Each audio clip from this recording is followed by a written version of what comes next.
Here's what happens at your level that didn't happen 2 years ago. A scout shows up, a starting spot opens, the showcase circuit begins, and suddenly, the skills that felt automatic start misfiring. Not because they got worse, because you started watching them.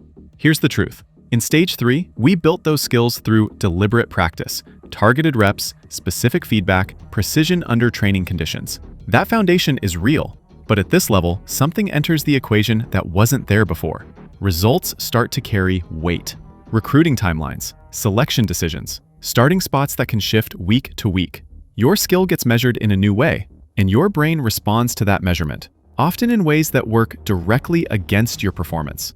The framework is called process focus. Here's what it actually means, because it gets used loosely and the distinction matters. Process focus is not positive thinking. It's not telling yourself to stop worrying about the result. That approach doesn't work, and at your level, you already know it.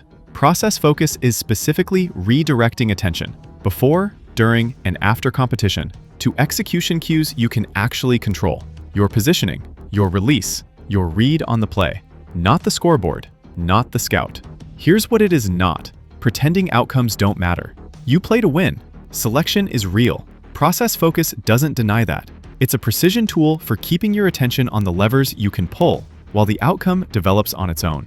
Research by Sion Bylock at the University of Chicago found that evaluative pressure causes athletes to over-monitor already automated skills, disrupting execution precisely when performance needs to be fluid.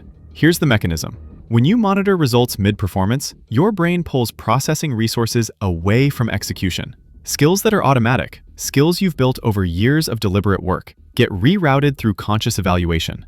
That slows them, not dramatically, but at this level, a split second matters. Two athletes, same skill level, same situation. Late in a tight game, someone important watching. Athlete 1 runs this sequence. I need to make this. Don't blow it. What does he think of my game right now? They tighten, not from weakness, but because the brain is running two processes simultaneously when one is all it has room for. Athlete 2, next play. Track my assignment. Trust the rep. They execute the skill they've spent 3 years building without interruption. Here's what process focus won't do. It won't make you calm. Elite athletes aren't calm. They're channeled. The scout will still be there. The pressure is real. Some athletes at your level will not advance. The selection math doesn't change. What it removes is the second source of interference, the one you're generating yourself by running a scoreboard in your head while you're still in the middle of playing.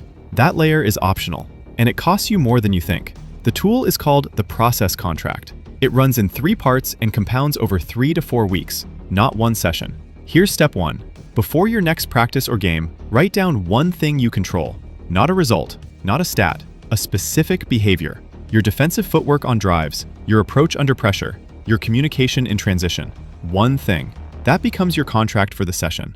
During competition, when results start pulling your attention, and they will, you return to that one behavior. The key is that you've already decided where your attention goes before the pressure arrives. You're not making that decision in the moment. The full protocol, weeks 2 through 4, the calibration checkpoints, how to review performance without outcome bias, is in the worksheet. Link below. Here's your challenge. For the next 3 weeks, run step 1 before every session. Name one process behavior. Write it down. Over 3 weeks, you'll build a default, somewhere specific for your attention to go when results pressure spikes. You won't feel a shift in week 1. Week 3 is where it compounds. If you have a showcase or a key stretch coming up, this is what you build before it, not during it. The skills you've built are real. They don't disappear under pressure. They get interrupted by outcome monitoring. Train your attention with the same precision you bring to your technique. Not every athlete at your level will do this. The ones who do will play differently when it matters.